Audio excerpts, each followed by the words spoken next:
Hello there, what is going on everyone? We are talking about X-Wing, the miniatures game today, and I'm asking the question, what was the golden age of X-Wing? When was this game at its best? I feel like this is a question that is going to have some definite opinions, definite differing perspectives, and for a lot of you, it's going to depend when you got in, when you started playing. Maybe you haven't started playing until recently. Maybe you've been there since the beginning. I will talk to you a little bit about my journey, where it started, and what I think is the golden age of X-Wing miniatures game, when I think it peaked for me personally.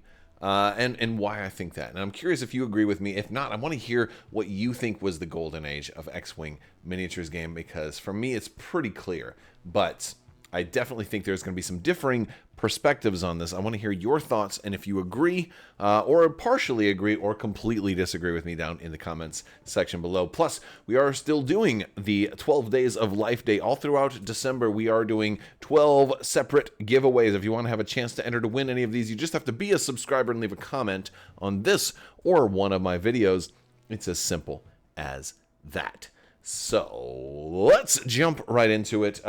Look, X-Wing miniatures game has been out came out about 12 years ago, over 12 years ago. It's been an incredible journey, and it definitely had what I think is a golden age.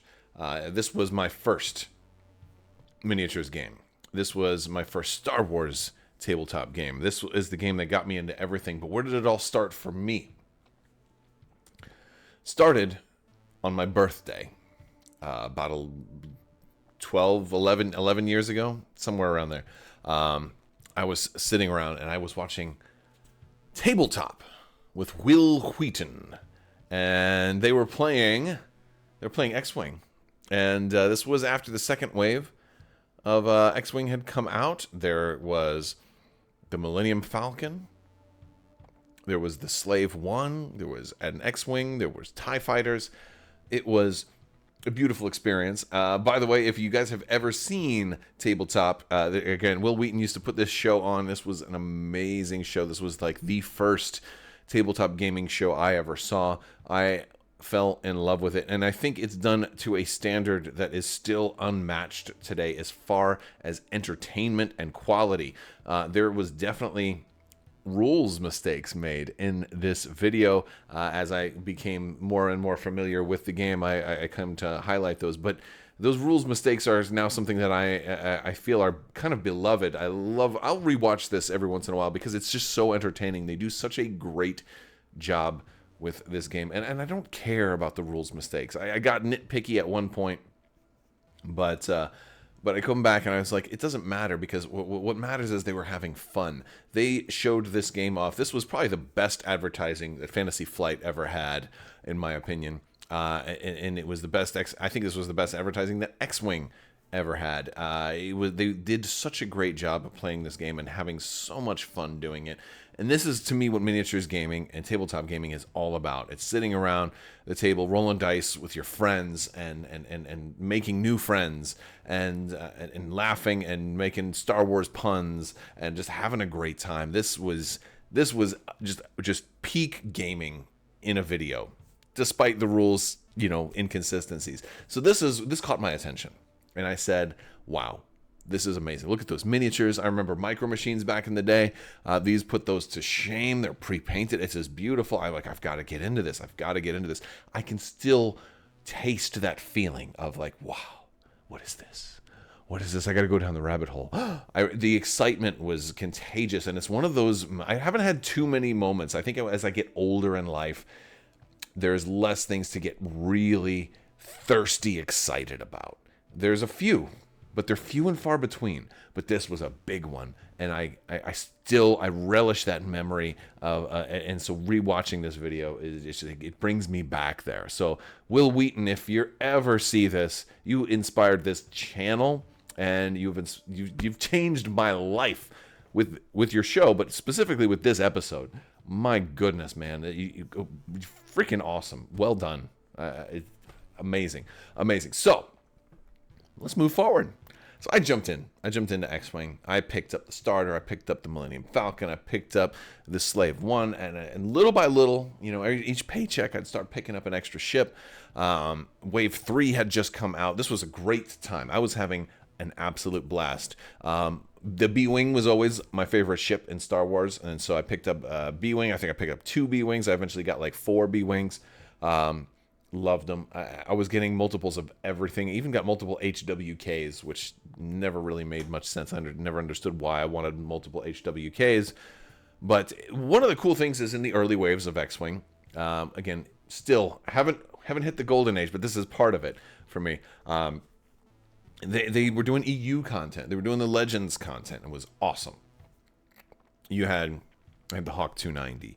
You had E-Wings, which Z95s, and all this stuff was ended up showing up again later on, with the exception of the HWK, I think. But beautiful stuff. The Lambda shuttle had the bendy wings. They moved, they folded up and down. I remember having to buy extra Lambda shuttles to get extra heavy laser cannons for my B-Wings, and all kinds of weird things like that. Again, not perfect. You still had to buy things across the aisle to get the upgrades you needed, but I was playing both sides anyway, so I didn't care. And it was just Rebels and Empire at the time. It was just Rebels and Empire. But it was great. It was so much fun. We jump into, Wave 5, which had, for me, this was a big moment. I know the Decimators were a little strong, were a little crazy, but then, we got the Outrider, and I was so happy. I wanted the Outrider since I started playing this game. When the Outrider finally came out, I remember, jumping for joy. It was absolutely wonderful. I was so happy, so very, very happy. And again, this is when the game was still doing really, really, really well.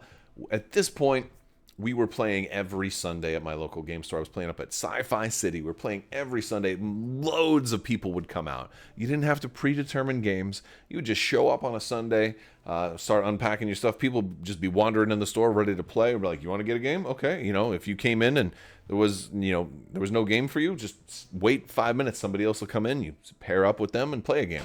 Do team games sometimes. Every Super Bowl Sunday, Troy, the manager there, would set up a huge Super Bowl extravaganza, like a pre-Super Bowl game of X-Wing, and it'd be some kind of huge. I think it was my very first video. Was doing one of his scenarios. Rest in peace, Troy. I'll never forget you, buddy. A guy who taught me how to play X-Wing. Amazing stuff. And even more amazing is around this time. Again, expansions were coming out very fast. Waves were coming out very fast. Some might say too fast, but the game was still new. And I feel like if you're going to have a rapid release of waves of a product, do it when the game is new. Do it in the first year, then you can kind of slow down. But at a certain point, you do need to get a good infusion of new content. Then they announced the huge ships. Huge ships were coming out. They had just been spoiled right when I was getting into the game. I remember when the GR75 first came out. It was amazing. And then the CR90 came out. And then we only had those for a while. But that was amazing because we got to have some really big epic ship battles. They were a little lopsided because the Empire had to kind of swarm the CR90, and I was like, well, this is kind of different. Usually it's the Rebels kind of swarming a Star Destroyer, and we were always making jokes on when are we going to see a Star Destroyer and X-Wing, and and never, of course, that never happened. Well, we did kind of get a cardboard version of one, but yeah, so to me, this was great, and I think the Golden Age sort of caps out at Wave 6. This, to me, is sort of the peak. I think the game was at its golden age up until this point, and including Wave 6. You had the most wanted pack. You introduced Scum and Villainy as its own faction. You had bounty hunters. It reused some ships. You could reuse the HWK. You could reuse the Slave One, the Fire Spray, and you could run that in a Scum and Villainy list. You could run Boba Fett. You could run the different Scum versions. You had IG-88. The other cool thing about this wave is that it allowed another epic way to do it because you had 4 versions of the IG-2000. You couldn't run all 4 in a standard list. You could run 2 of them in a standard list, but if you wanted to run epic, you could run 4 of them and then have the full epic IG-88 Scum epic build, which was fun. We've done it. I played against it. It was groovy. It's Star Vipers. I loved the Star Vipers. Super fun to fly. Yeah, the 6 were okay. You had a different version of the Y-Wings and the Z95s, so there were alternate paint schemes. You were having Aces packs come out during this whole time frame as well. To me, this was great. We had a third faction.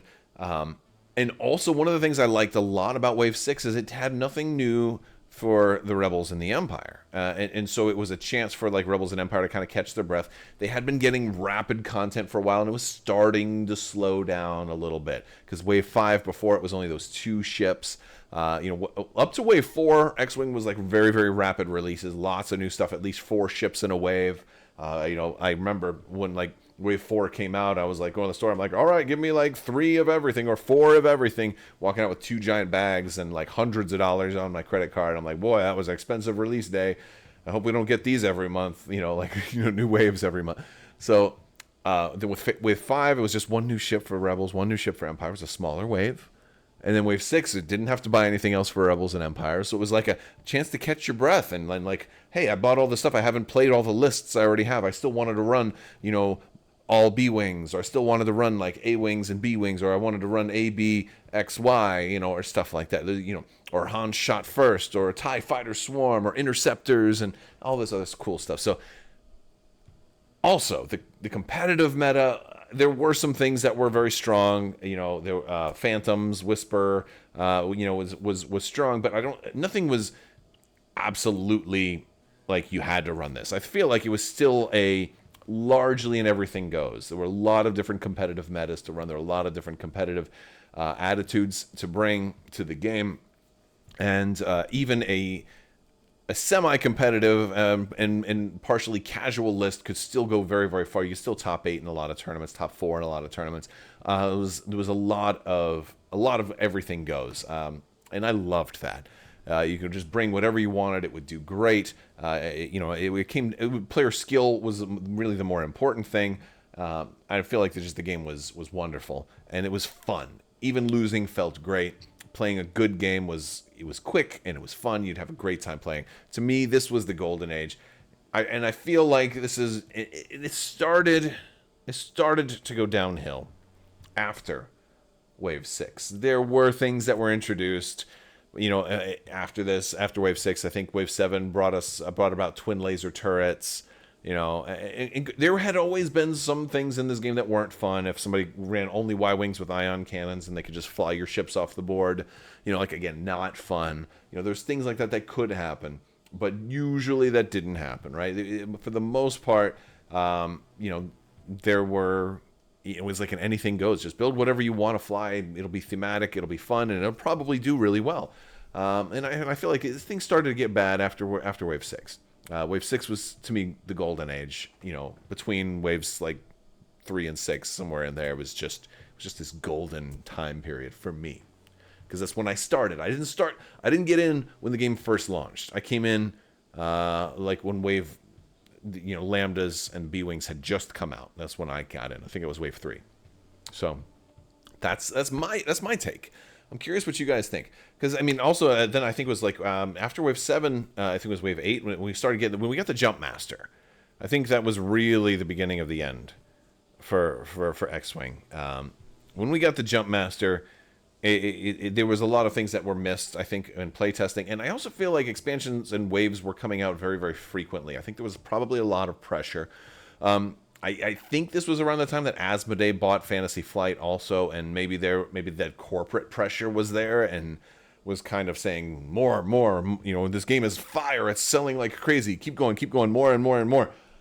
And maybe, there should have been more time playtesting. I'm sure there's probably a lot of lessons learned.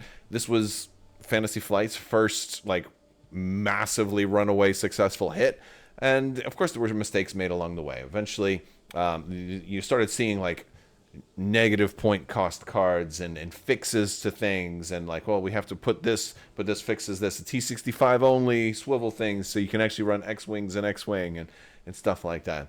There were a lot of that type of stuff that started to come out, and then the game got very, very bloated over time.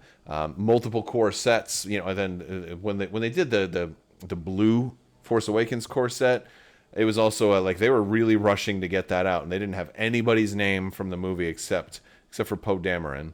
And there's all these generic like blue leader and red, all these blue veteran, blue ace or whatever, like just weird stuff.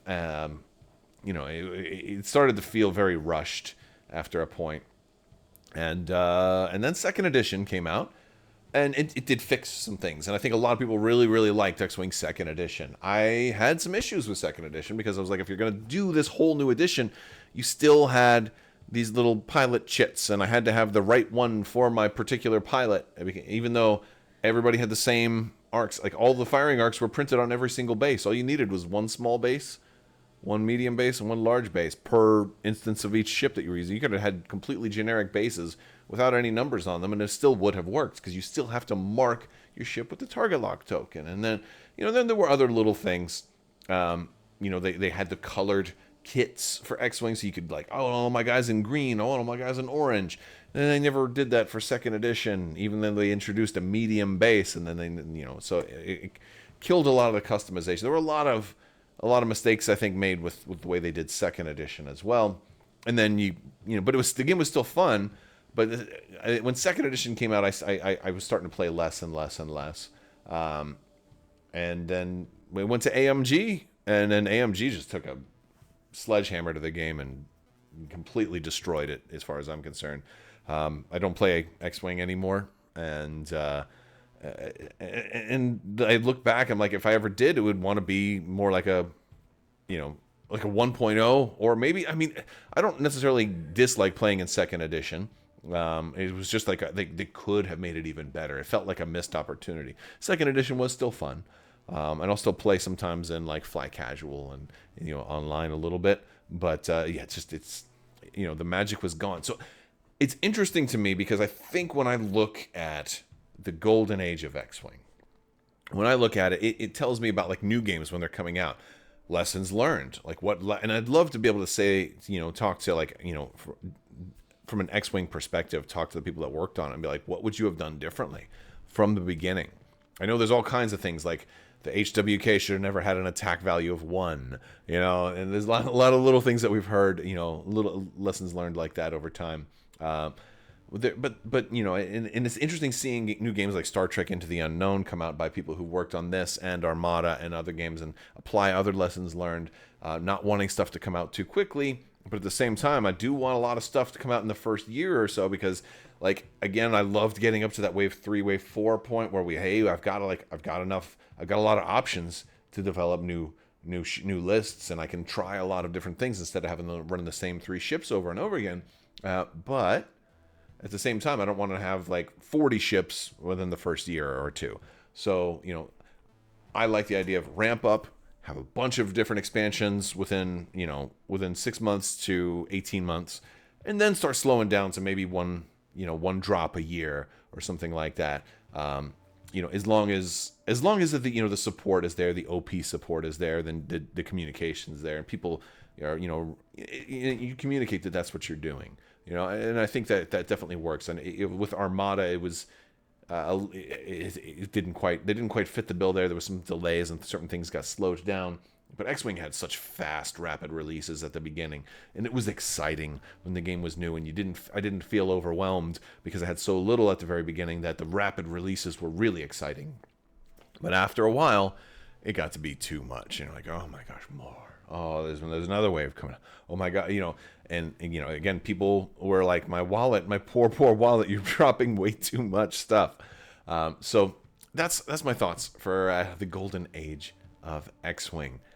Let me know what you guys think down in the comments below. Don't forget to enter to win the 12 Days of Life Day. A lot of giveaways have happened already this month. Make sure you go back and watch my previous videos from this month and see if you have won anything. I typically announce winners towards the end of the videos, like around this time, if this were a video where we're giving away, but this isn't one of the giveaway days. However, anything that goes unclaimed, 30 days passes by, we roll those back over into Patreon giveaways. So patrons are going to be getting extra giveaways because there's a lot of things that have not been claimed yet. So maybe go back and rewatch some stuff, see if you won. And the reason I put the winners at the end is I do want to encourage you guys to watch all the way to the end, because that's good for the algorithm and that's good for me. Full disclosure, that's why I do it the way I do it. But I want to thank you guys so much for watching. If you didn't win, don't worry. There's more giveaways, plenty more to come. Make sure you like the video, share the video, subscribe, click that bell alerts thing so you can get notified when new content comes out. And if you want to check any links, social media links, they're in the video description below. You can join our Discord and all that other good stuff. Blue Sky, Facebook, you name it. We're all over the place. Big thanks to my patrons as well. You guys are out of this world and help make this whole channel possible. Thank you so much for your continued support. I will talk to you later. May the force be with you. Live long and prosper. Be excellent to each other. Party on, dudes. So say we all. The spice must flow. You can't take the sky from me. And always wash your socks.